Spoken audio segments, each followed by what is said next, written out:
ओम शांति। आज का प्रातः क्लास है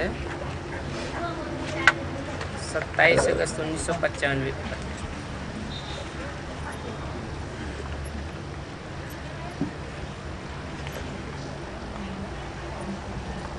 बाप याद दिलाते हैं बच्चे किसके सामने बैठे हैं। जरूर बुद्धि में चलता होगा कि हम पतित पावन सर्व के सदगति दाता अपने बेहद के बाप के सामने बैठे।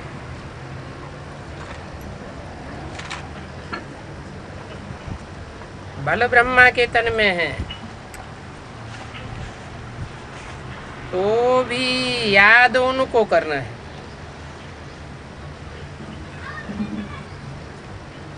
ब्रह्मा के तन में है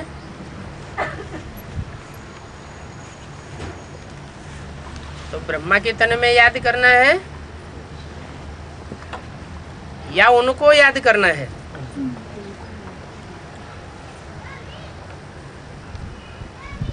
उनको कहा तो दूर हो गया।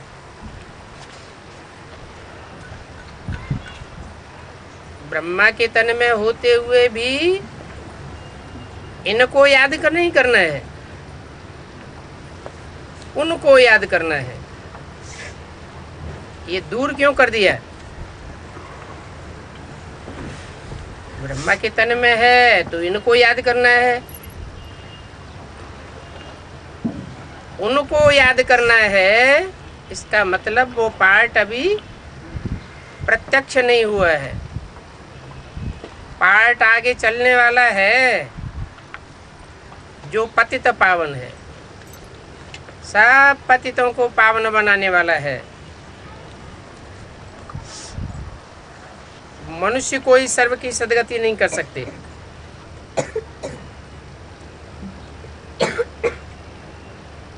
मनुष्य में और भगवान में क्या अंतर बताया?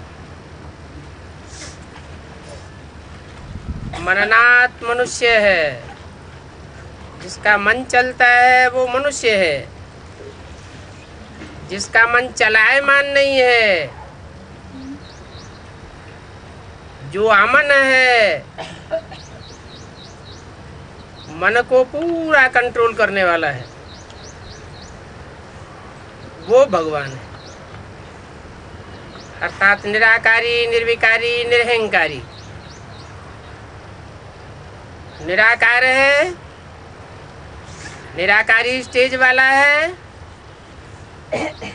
तो न साकार का मंथन चलेगा न आकार में चलेगा, वो तो निराकारी ही होगा। और निराकारी होगा तो निर्विकारी होगा, उसको भगवान कहा जाता है। वो ही सर्व का सदगति दाता है। मनुष्य कोई भी सर्व की सदगति नहीं कर सकता, क्योंकि मन ही दुर्गति को पाया हुआ है। मनुष्य को पतित पावन नहीं कह सकते। क्यों नहीं कह सकते?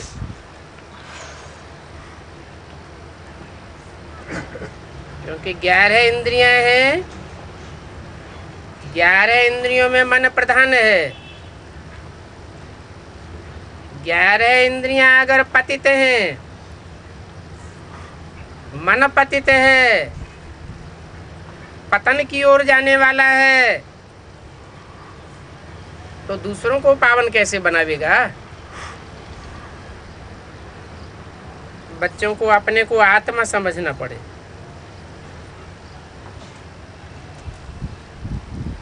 और हम सब आत्माओं का बाप हुआ है। वो बाप हमको स्वर्ग का मालिक बनाए रहे हैं।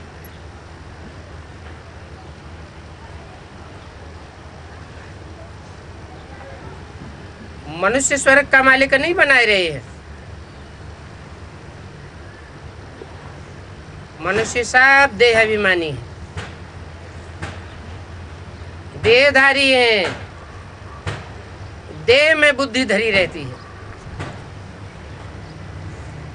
एक भगवान ही है जो स्वस्थिति वाला है। स्वस्थिति में सदा रहने वाला सदाशिव कहा जाता है। वो सदाशिव ही जब इस पति सृष्टि पर आते हैं तो पतित मनुष्यों को पावन बना करके स्वर्गवासी देवता बनाते हैं। ये उनकी सदा काल की स्वस्थिति का कमाल है। ये बच्चों को जानना चाहिए।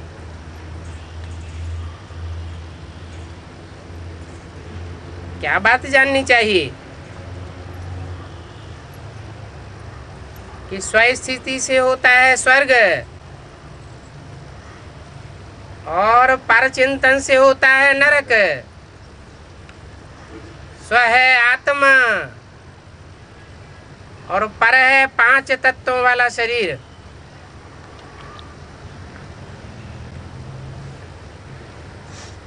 तो बच्चों को जानना चाहिए और खुशी भी होनी चाहिए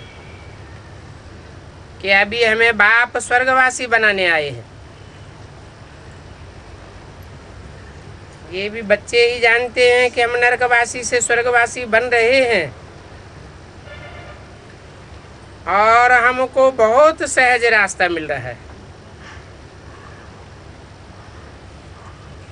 साधु संत सन्यासियों ने तो कठिन रास्ता बताया।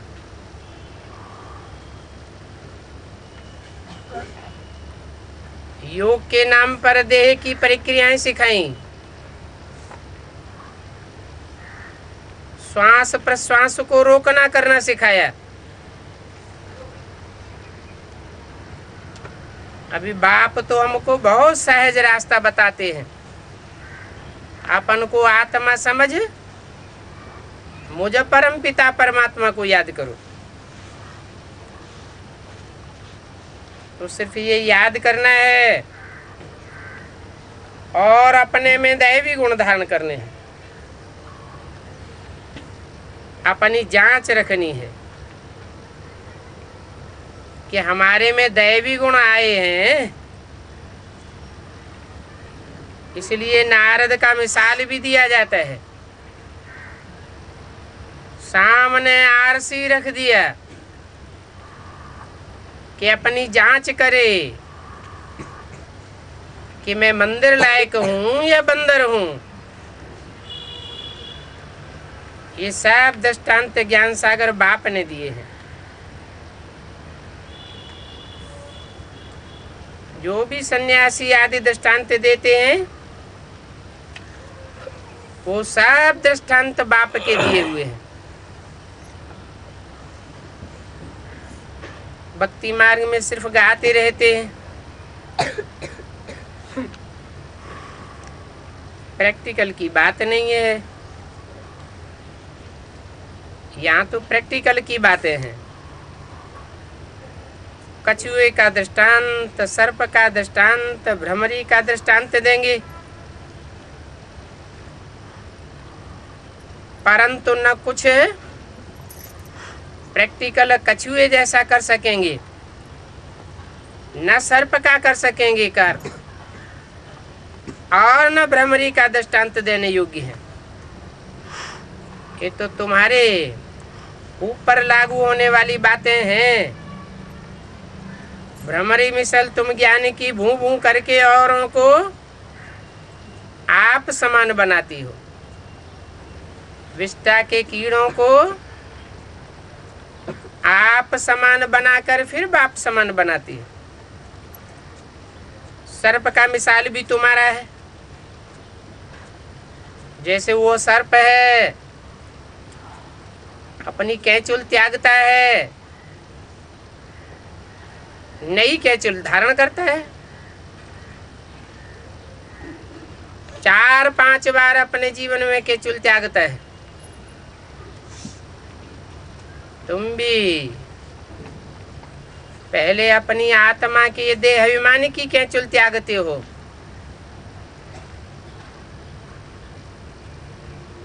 चार बार शूटिंग होती है। रिहर्सल होती है। चौथी बार में तुम जाकर प्राप्ति करते हो। जब सांप होता है, कैंचुल त्यागता है तो अंधा हो जाता है।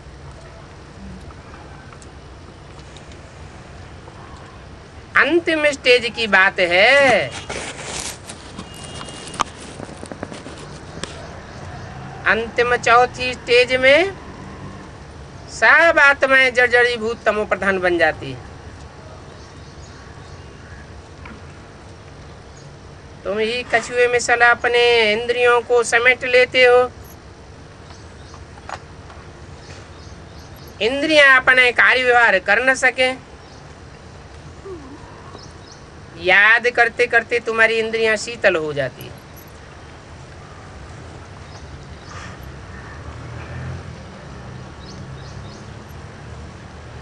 तो तुम्हारा है प्रैक्टिकल काम, उनका है पास्ट की बातें सुनाना।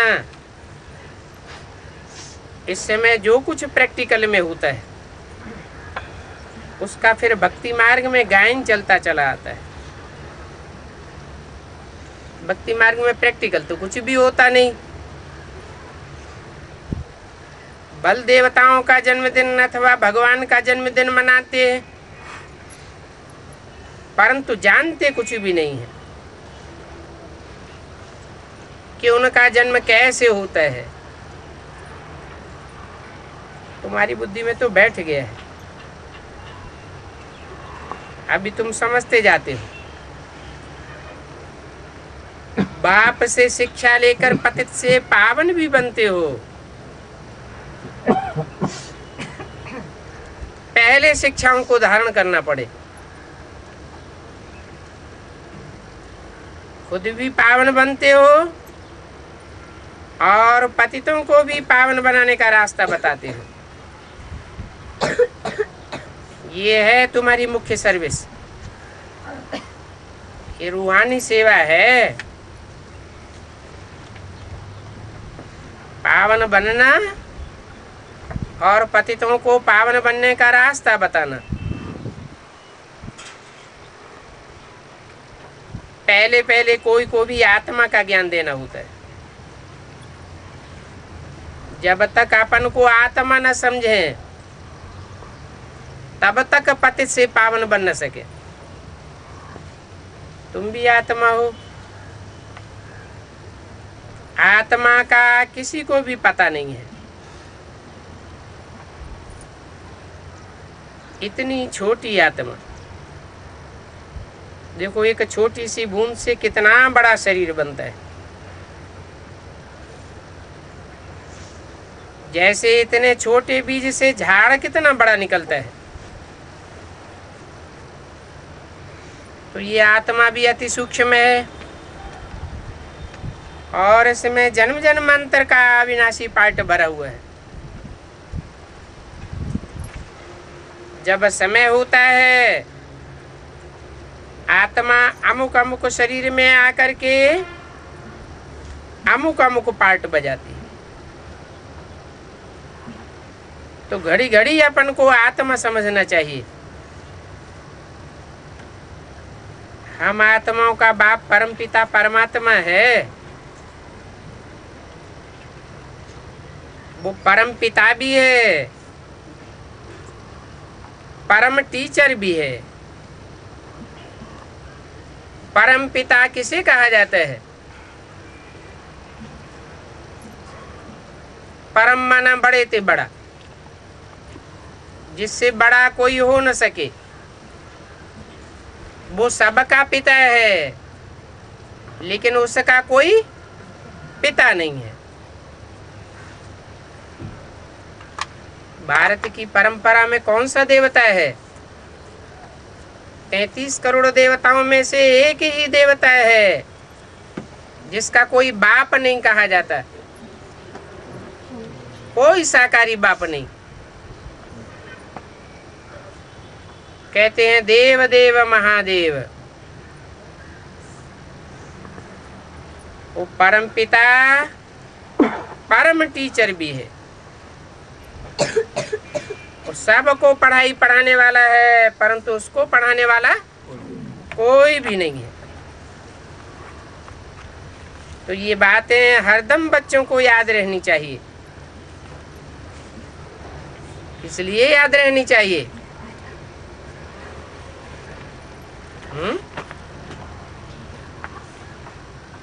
ये परम पिता, परम टीचर, परम सदगुरु की बात किस लिए याद रहनी चाहिए? हरदम याद रहेगी तो कोई और मनुष्य गुरु के चक्करी में नहीं आवेंगे, क्योंकि बुद्धि में बैठा हुआ है यही हमारा परम टीचर है, परम सदगुरु है, परम पिता है।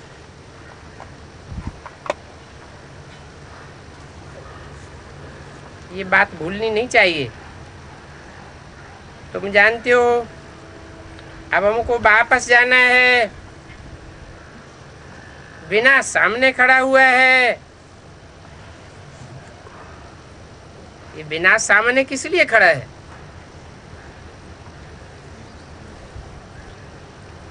क्योंकि भगवान आते हैं, नई स्वर्ग की दुनिया बनाते हैं, तो दुनिया छोटी होगी या बड़ी होगी?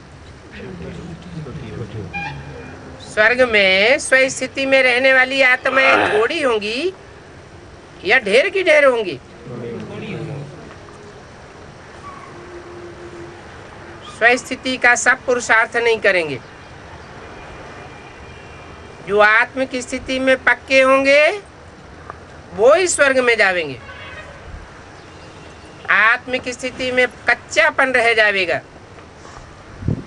तो उनके जन्म कम हो जाएंगे। तो तुम्हारी बुद्धि में है कि बिना सामने खड़ा हुआ है। क्यों?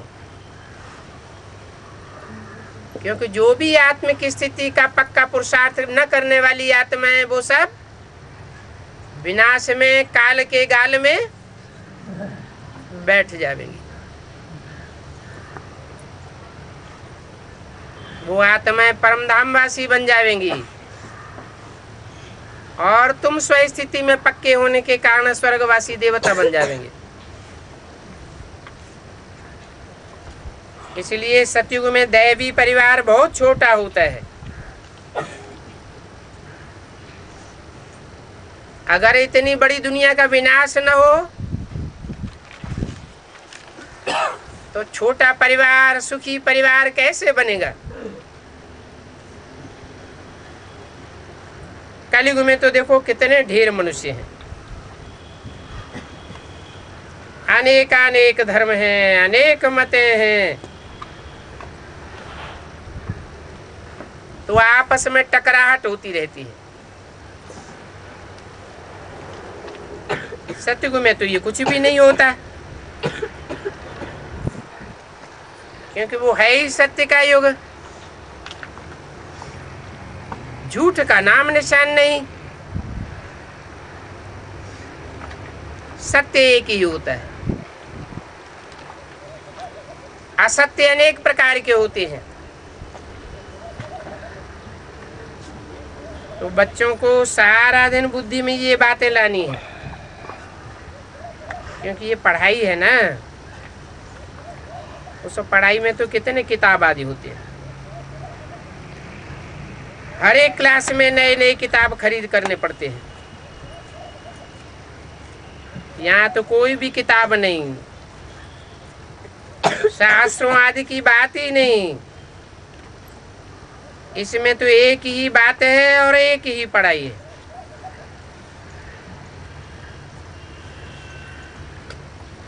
ये चित्र आदि होते हैं, उनकी अपनी पढ़ाई, अपनी भाषा चलती है। यहाँ ब्रिटिश गवर्नमेंट थी, राजाओं का राज था, तो स्टाम्प में भी राजा रानी के समय और कोई का फोटो नहीं डालते थे।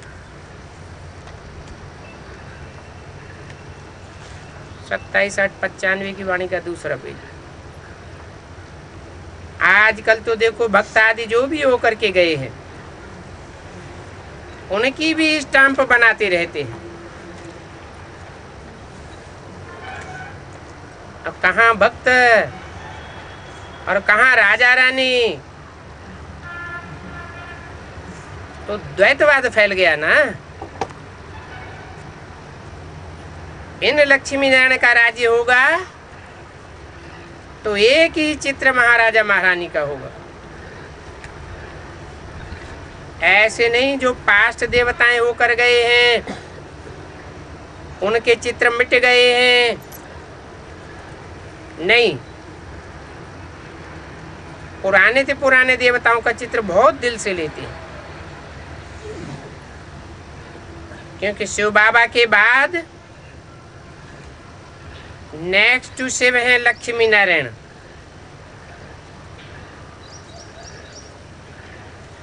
बाद में जो लक्ष्मी नारायण सतयुग में आते हैं वो कम कलाओं वाले होंगे, इसलिए उनको नेक्स्ट टू गॉड नहीं कह सकते। ये बातें तुम बच्चे धारण कर रहे हो औरों को रास्ता बताने के लिए।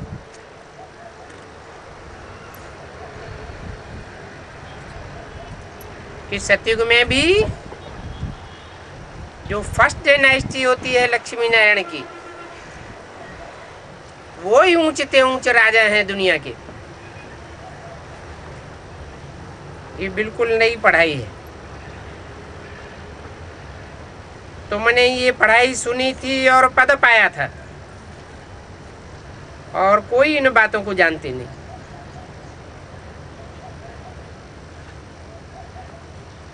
तुमको राजयोग परमपिता परमात्मा सिखाए रहे।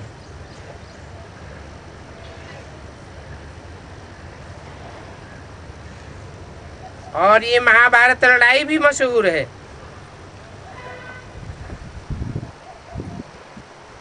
क्या होता है सो आगे चल करके देखेंगे।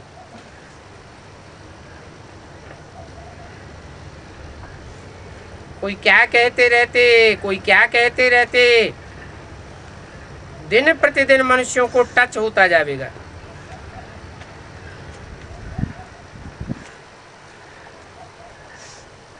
कहते भी हैं वर्ल्ड वार लग जाएगी।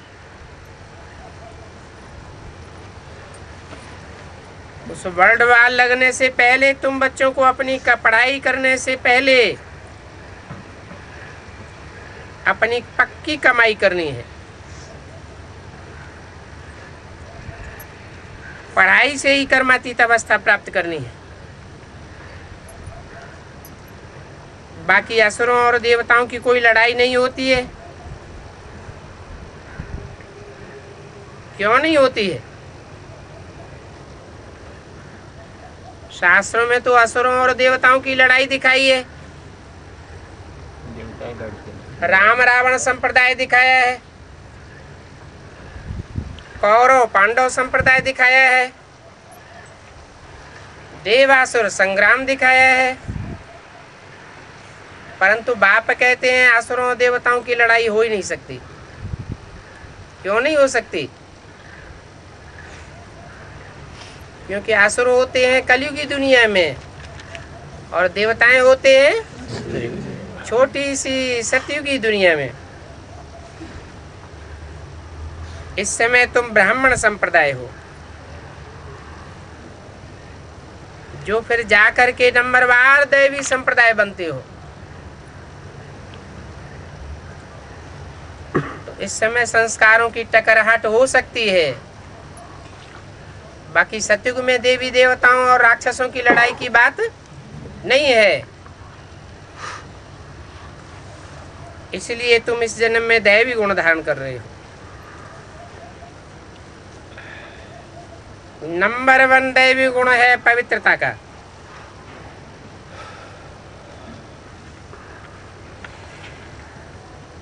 तुम इस शरीर द्वारा कितने पाप करते आए हो।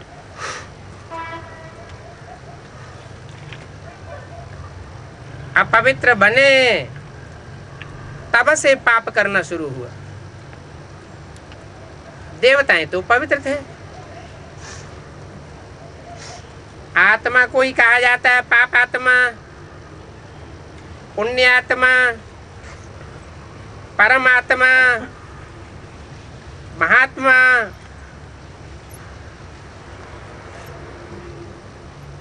आत्मा ही इन कर्म इंद्रियों से कितने पाप करती रहती है। अभी हियर नो एविल,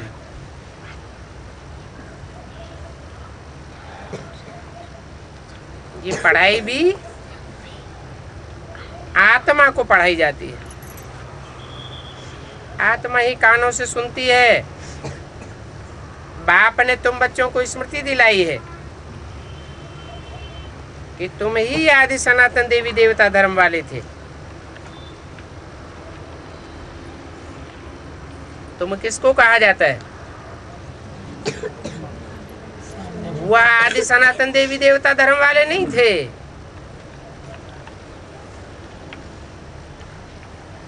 तुम ही थे। तुम कहा जाता है सन्मुख बैठ पढ़ाई पढ़ने वालों को।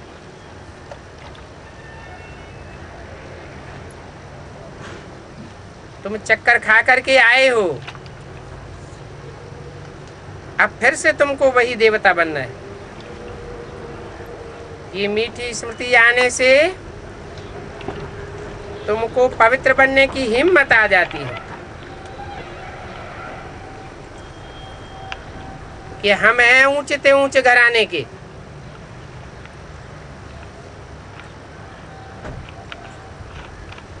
द्वैतवादी युग में आने से, हम संघ के रंग में आने से नीचे ते नीचे बन गए।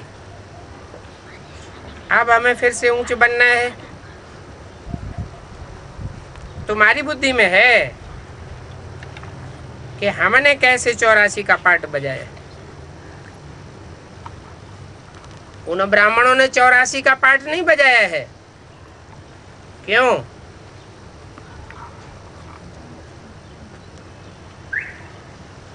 क्योंकि वह ब्राह्मण है दूसरे नंबर, तीसरे नंबर, चौथे, पांचवें, आठवें नंबर के नारायण के फॉलोअर। उनकी बातों में आ जाते हैं। तुम तो हो ऊंच ते ऊंच की औलाद। तुमने 84 का पाठ बजाया है। उनके कम जन्म होते हैं, 83 होंगे, 82 होंगे, और भी कम होंगे। तुम तो पूरे 84 जन्म लेने वाले, पक्की आत्मा का पाठ बजाने वाले हो। तो बुद्धि में आना चाहिए, पहले पहले हम यह थे। ये कहानी है ना, तो बुद्धि में आना चाहिए। 5000 वर्ष पहले हम 100 देवता थे।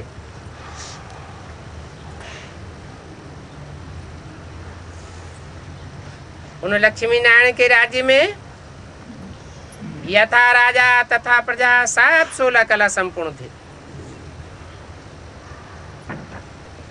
हम आत्मा ही मूल वतन की रहने वाली है।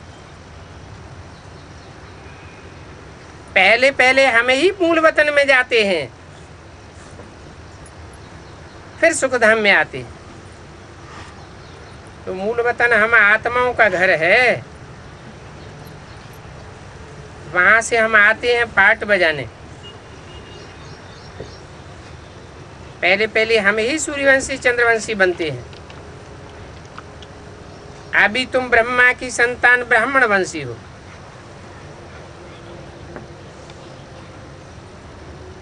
तुम ईश्वरी औलाद बने हो, क्योंकि ईश्वर बाप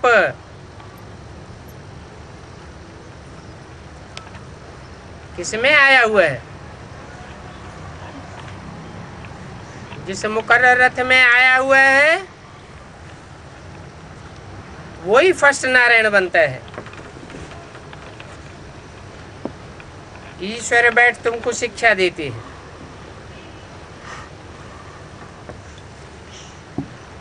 उन ब्राह्मणों को ये शिक्षा नहीं मिलती है, न वो बाप के सन्मुख आकर के बैठ पड़ते हैं। ये सुप्रीम बाप है, सुप्रीम टीचर है, सुप्रीम गुरु है, और एक ही पर्सनालिटी के द्वारा बाप टीचर सदगुरु है। उनका तो बाप अलग होता है, माँ अलग होती है, टीचर अलग होता है। तुम्हारा तो एक ही रूप में सारे संबंध नुदे हुए हैं। हम उनकी मत से सब मनुष्यों को बैठ श्रेष्ठ बनाते हैं।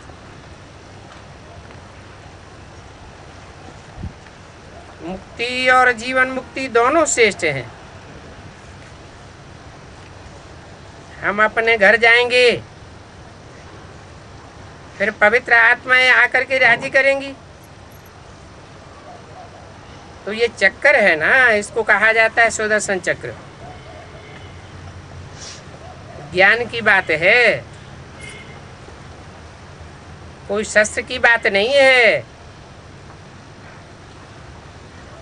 बाप कहते हैं तुम्हारा ये सुदर्शन चक्र रुकना ही नहीं चाहिए।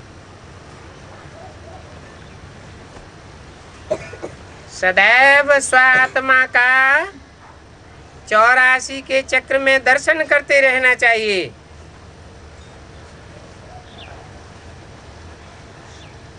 ये तो सुदर्शन चक्र फिरते रहने से तुम्हारे विकर्म विनाश हो जाएंगे और तुम इस रावण पर जीत पालेंगे, पाप मिट जाएंगे। अभी स्मृति आई है इन बातों का सिमरण करने के लिए। ऐसे नहीं कि माला बैठ सिमरण करनी है,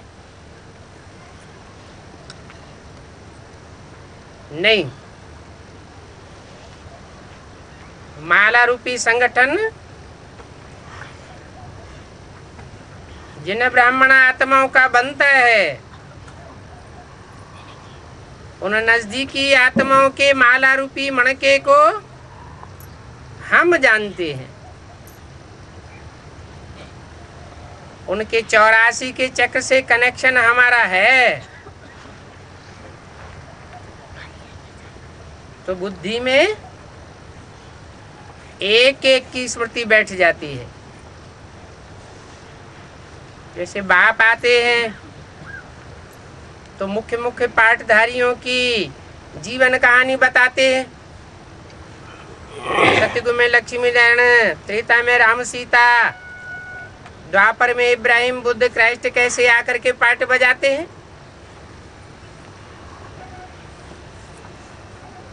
तो ये माला बैठी सिमरण करनी है। आत्मा में ये ज्ञान है जो तुम बच्चों को, भाई बहनों को समझाना है। बच्चे भी बाप के मददगार तो बनेंगे ना। तुम बच्चों को ही सुदर्शन चक्रधारी बनाता हूं। तुम आत्मा ही अपने 84 जन्म के चक्र को पूरा जानती हो। वो तो पूरे 84 जन्म लेते ही नहीं, तो पूरा चक्कर काटते ही नहीं।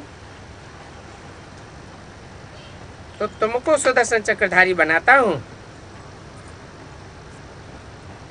तुम विष्णु की औलाद हो। ये ज्ञान मेरे में है, इसलिए मुझे ज्ञान का सागर, मनुष्य सृष्टि का बीज रूप कहते हैं।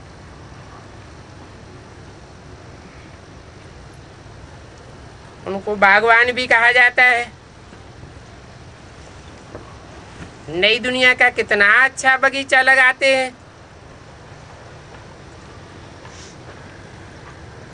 देवी देवता धर्म का बीज शिव बाबा ने ही लगाया है। अभी तुम देवी देवताएं बन रहे हो। ये सारा दिन स्मरण करते रहो तो तुम्हारा बहुत कल्याण है। दैवी गुण भी धारण करना है, पवित्र भी बनना है, परंतु सन्यासियों मिसल नहीं। स्त्री पुरुष दोनों इकट्ठे रहते पवित्र बनते हो। ये तुम्हारी पक्की सच्ची पवित्रता का यादगार है लक्ष्मी नारायण का मंदिर।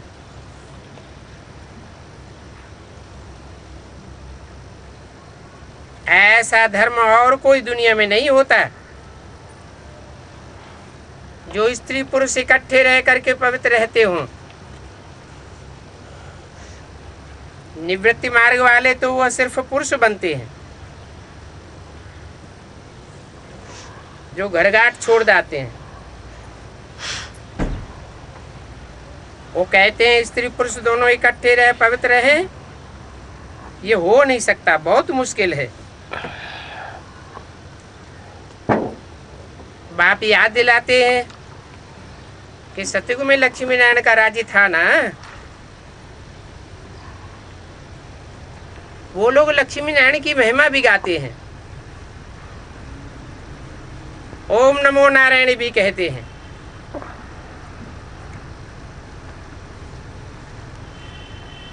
सत्ताईस 895 की वाणी का 3रा पेज। अभी तुम जानते हो बाबा हमको शूद्र से ब्राह्मण बनाए फिर देवता बनाते। पहले शूद्र से ब्राह्मण बनाते हैं, फिर ब्राह्मणों को शिक्षा दे करके देवता बनाते। शूद्र से ब्राह्मण किसके द्वारा बनाया जाता है? ब्रह्मा द्वारा शूद्र से ब्राह्मण बनाते हैं, और फिर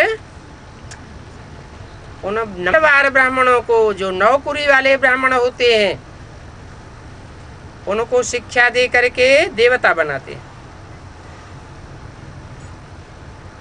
हम ही पूज्य से पुजारी बनेंगे, फिर जब वाम मार्ग में जाएंगे तो शिव का मंदिर बनाए पूजा करेंगे। तुम बच्चों को अपने 84 का जन्म का ज्ञान है? बाप ही कहते हैं तुम अपने जन्म को नहीं जानते हो। मैं आकर के बताता हूं। ऐसी बात और कोई मनुष्य नहीं कह सकता। बाप आकर अभी ही तुमको सुदर्शन चक्रधारी बनाते। अभी तुम आत्माएं पवित्र बन रही हो। यहाँ तुम्हारे शरीर तो पवित्र नहीं बन सकते। आत्मा की पढ़ाई पढ़ते हो तो रूहानी पढ़ाई से रूह पवित्र बनेगी या जिस्म पवित्र बनेगा? आत्मा की पढ़ाई से आत्मा पवित्र बनती है। आत्मा माने मन बुद्धि। मन बुद्धि में जो स्वप्न संकल्प और संस्कार हैं,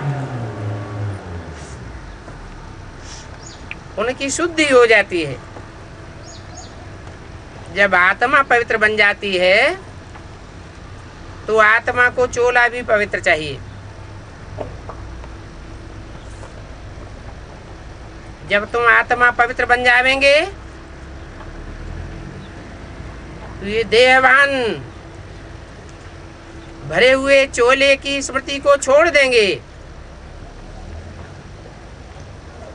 इस पुराने पतित चोले को जो जो बुद्धि से छोड़ते जावेंगे, जिनका लगाव अटैचमेंट देह देह के संबंधियों से टूटता जाएगा, उनका शरीर भी पवित्र बन जाएगा।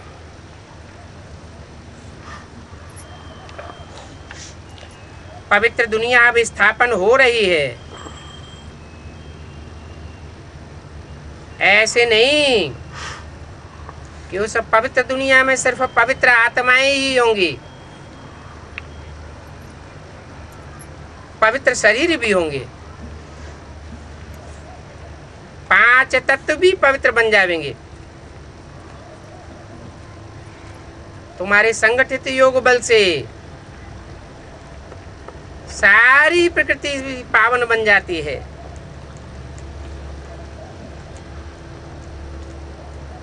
तुम नई दुनिया में चले जावेंगे, बाकी सब स्वीट होम में चले जावेंगे। ये बात भी याद रखनी चाहिए। क्या और धर्मों में जो कन्वर्ट होने वाले हैं उनको ये बात याद नहीं आवेगी क्या कि जीते जी इस शरीर के साथ ही हम स्वर्ग में जावेंगे। तुम्हारी बुद्धि में तो आता है ये देह रूपी नैया और इस देह में बिठैया जो आत्मा है, उन दोनों का खेवैया एक बाप आया हुआ है। वो हमारी नैया को भी पार ले जावेगा। दूसरे धर्म वालों के मुआफिक हमारी नैया डूबेगी नहीं, पार जावेगी और आत्मा भी पार जावेगी। फिर भी बाप की याद के साथ साथ घर की भी याद जरूर आनी चाहिए, क्योंकि पहले तो हमें घर वापस जाना है। घर में ही बाप को याद करना है। ये मधुबन भी आबू अब्बा का घर है। बल तुम जानते हो बाबा इस तन में आकर हमको सुनाए रहे हैं।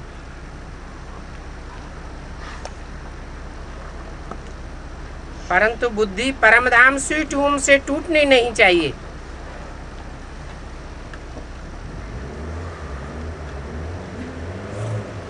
टीचर घर छोड़ करके आते हैं तुमको पढ़ाने के लिए, पढ़ा करके फिर बहुत दूर चले जाते हैं।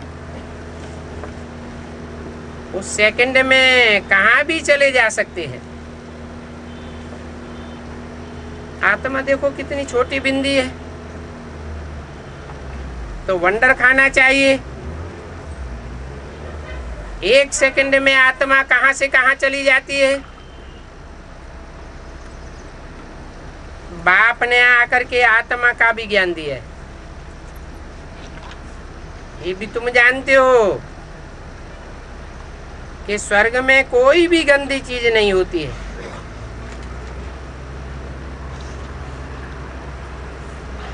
ऐसी कोई गंदी चीज नहीं होती जिसमें हाथ पांव अथवा कपड़े आदि मैले हो जावे।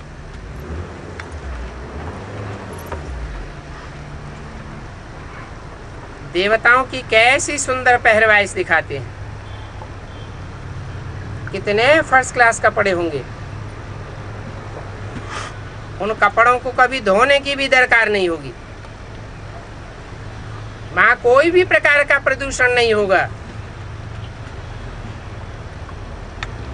यहाँ तो सारी कुदरत में प्रदूषण ही प्रदूषण भरा पड़ा है।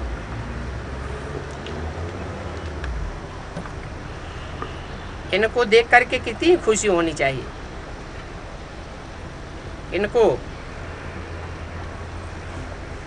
इन लक्ष्मी नारायण को देख करके कितनी खुशी होनी चाहिए। इनके कितने भव्य मंदिर बनाए जाते हैं। आत्मा जानती है कि भविष्य 21 जन्म तक हम यह सुंदर बनेंगे। बस देखते ही रहना चाहिए। ये लक्ष्मी नारायण का चित्र सबके पास होना चाहिए। इसमें बड़ी खुशी चाहिए हमको। बाबा ये बनाते हैं। हमारे जीवन का लक्ष्य ही है नर से नारायण, नारी से लक्ष्मी बनना।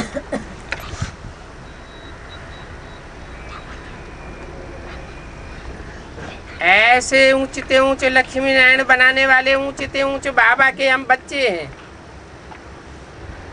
फिर हम रोते क्यों हैं?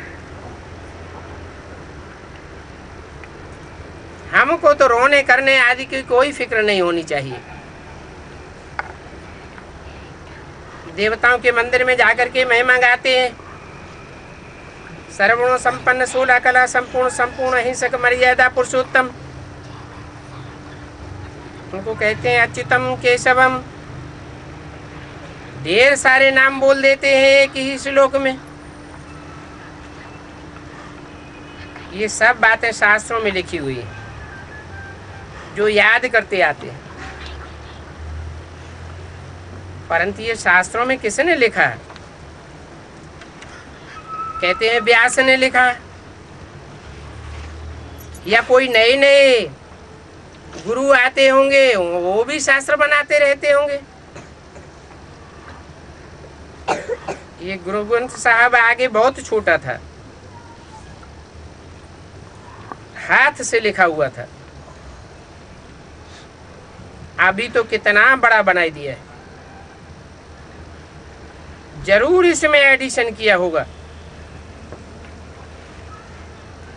अब गुरु नानक तो आते ही है धर्म की स्थापना करने।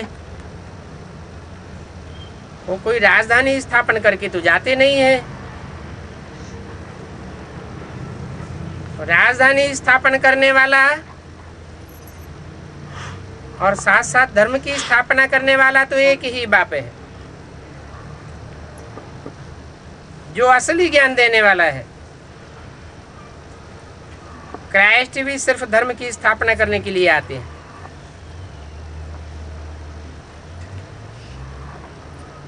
रिलीजियो पॉलिटिकल दुनिया बनाने के लिए नहीं आते हैं।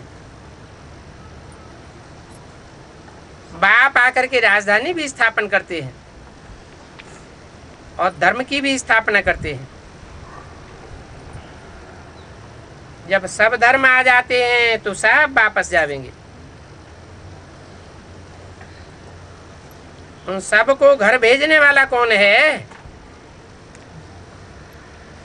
क्या क्राइस्ट है? नहीं, वो क्राइस्ट तो भिन्न नाम रूप में तमो प्रधान अवस्था में है, क्योंकि वो भी सतो रजो तमो में आते हैं। इस समय सब तमो प्रधान है।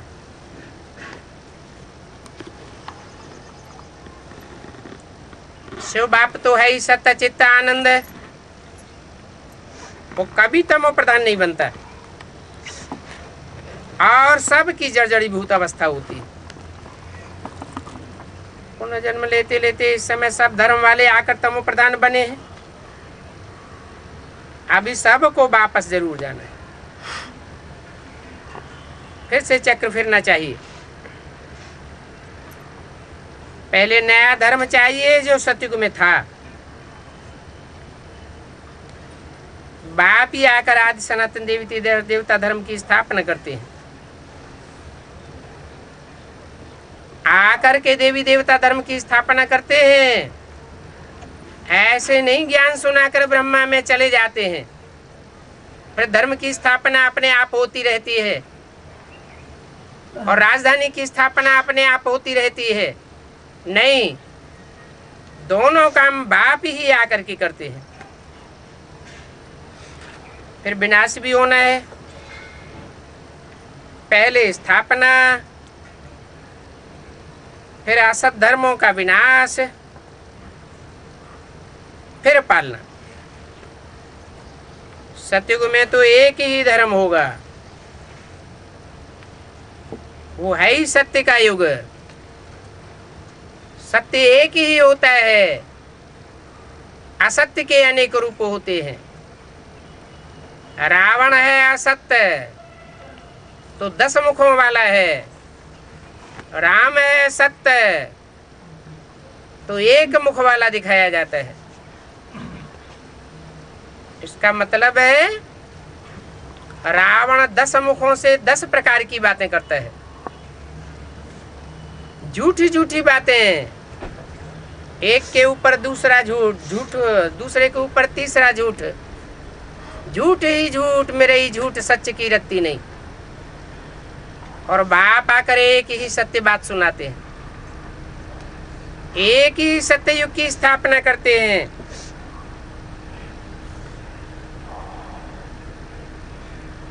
तो तुमको ये स्मृति आती है ना, सारा चक्र स्मृति में लाना है। अभी हम 84 का चक्र पूरा करके घर वापस जाएंगे। तुम बोलते चालते सुदर्शन चक्रधारी हो। वो ब्राह्मण कहते हैं कि कृष्ण सुदर्शन चक्रधारी था। उसने सुदर्शन चक्र घुमाकर सब असुरों को मारा। अकासुर बकासुर आदि के चित्र भी दिखाए हैं, परंतु ये चित्र तो अभी के चरित्र की यादगार है।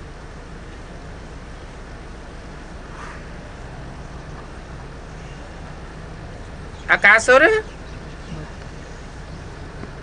अक के फूल की तरह दुर्गंध छोड़ते रहते हैं। बाप की और बाप के बच्चों की गिलानी करते रहते हैं।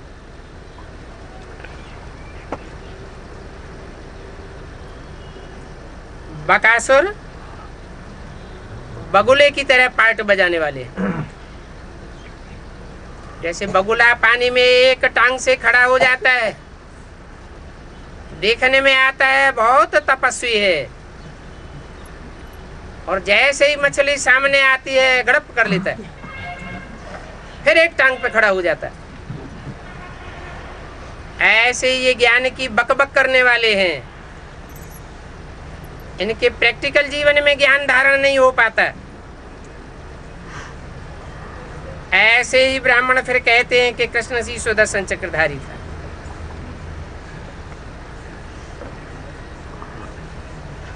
परंतु ऐसी कोई बात नहीं है। अभी तुम बच्चों को सुदर्शन चक्रधारी बनकर के रहना है, क्योंकि सुदर्शन चक्र से तुम्हारे पाप भस्म होते हैं, तुम्हारा आसुरीपना खत्म होता है, तुमको बार बार अपने श्रेष्ठ स्वरूप की स्मृति आती है, तुमको पता चल जाता है कि कोई असुरों और देवताओं की लड़ाई नहीं हुई है, ये तो हमारे ही आसुरी संस्कार और दैवी संस्कार, ये अंतर्मन की लड़ाई है।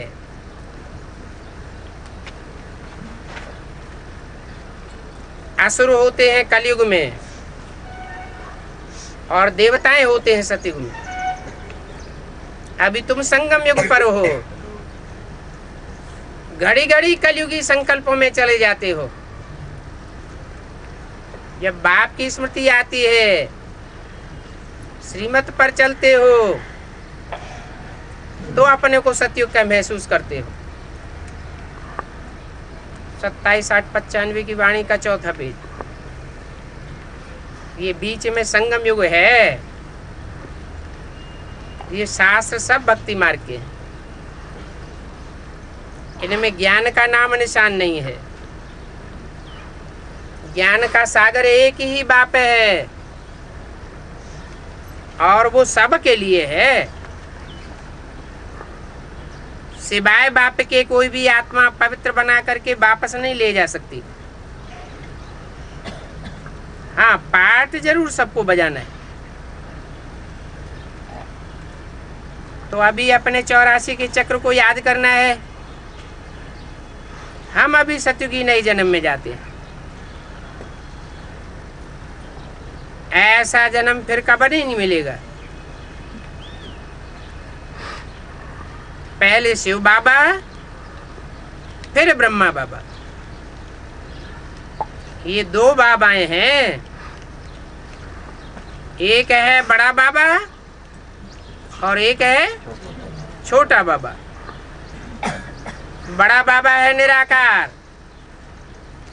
फिर ब्रह्मा बाबा है साकार। वो साकारी स्टेज में रहने वाला, वो निराकारी स्टेज में रहने वाला। इसको कहेंगे लौकिक और वो है पारलौकिक। ये फिर है अलौकिक बाबा। इस समय की ही बात है, इनको अलौकिक कहा जाता है। तो तुम बच्चे उस शिव बाबा को स्मरण करते रहो।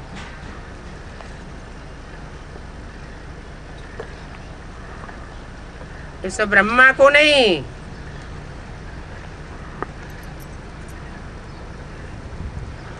बल ब्रह्मा के मंदिर में जाकर के पूजा करते हैं, परंतु वह भी तब पूजते हैं जब सूक्ष्म वतन में संपूर्ण अव्यक्त मूर्त है।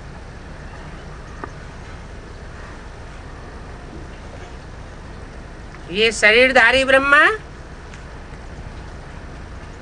पूजा के लायक नहीं है। ये तो मनुष्य है। मनुष्य कोई भी पतित पावन हो न सके, सब देहधारी है। इसलिए भक्ति मार्ग में भी ब्रह्मा के मंदिर नहीं बनाए जाते, मंदिरों में पूजा नहीं होती, पूजा करने के लिए मूर्तियां नहीं बनाई जाती। मनुष्य की पूजा होती ही नहीं। इसलिए ब्रह्मा को दाढ़ी दिखाते हैं तो सभी को मालूम पड़े कि यहाँ इस दुनिया का है। देवताओं को तो दाढ़ी होती नहीं है, तो पवित्र होते हैं। तो ये सब बातें बच्चों को समझाई है। तुम्हारा नाम बाला है, इसलिए तुम्हारा मंदिर बना हुआ है।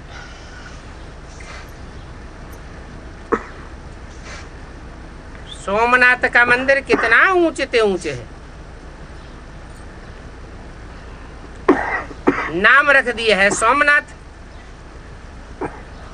सोम कहते हैं चंद्रमा को, चंद्रमा है ब्रह्मा बाबा। तो जरूर सोम चंद्रमा ब्रह्मा को कभी ना था होगा।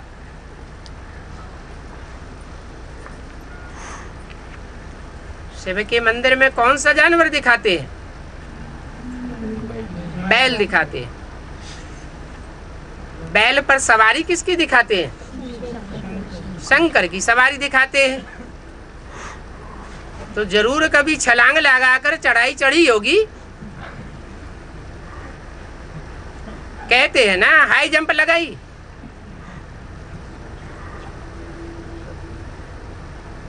तो सोमनाथ का मंदिर ऊंचे से ऊंचे है। सोमरस पिलाया फिर क्या हुआ?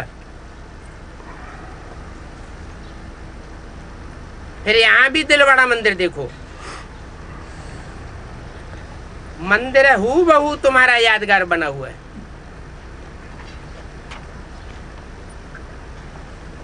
प्रैक्टिकल में तुमने ऐसी संगठित होकर के तपस्या की होगी माउंट आबू में, तो तुम्हारा ये प्रैक्टिकल यादगार आज भी बना हुआ है। इसलिए बाप भी कहते हैं तुम बच्चे परम धाम को इस षष्ठी पर उतार लेंगे।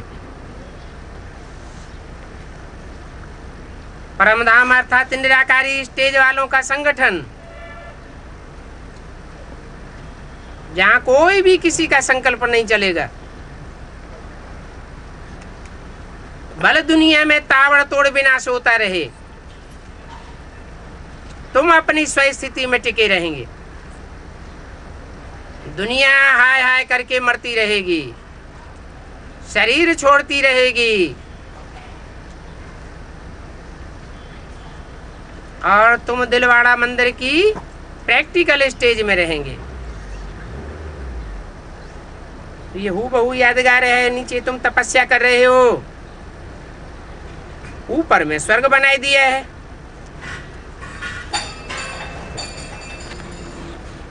जब तुम निरंतर ऊंची स्टेज में पहुंच जाते हो, प्रैक्टिस पक्की हो जाती है, तो तुम स्वर्गवासी बन जाते हो। मनुष्य समझते हैं स्वर्ग कहाँ ऊपर में है। मंदिर में भी नीचे स्वर्ग कैसे बनाए? नीचे का अर्थ है नीची स्टेज, जहाँ तपस्या करनी पड़ती है, और ऊंचे का अर्थ है ऊंची स्टेज, जहाँ तपस्या भी स्थायी हो जाती है, हम सब आत्म की स्थिति वाले बन जाते हैं। तो स्वर्ग ऊपर छत में बनाई दिया है दिलवाड़ा मंदिर में। बनाने वाले कोई ये बातें नहीं समझते, बड़े बड़े करोड़पति हैं, उनको ये समझाना है। जो आज दिलवाड़ा मंदिर के ट्रस्टी हैं, तुमको अभी ज्ञान मिला हुआ है, तो ये दिलवाड़ा मंदिर का ज्ञान तुम बहुतों को दे सकते हो। अच्छा, मीठे मीठे सिकिल दे बच्चों प्रति माता पिता बाप दादा का याद प्यार गुड मॉर्निंग। रूहानी बच्चों को रूहानी बाप की नमस्ते।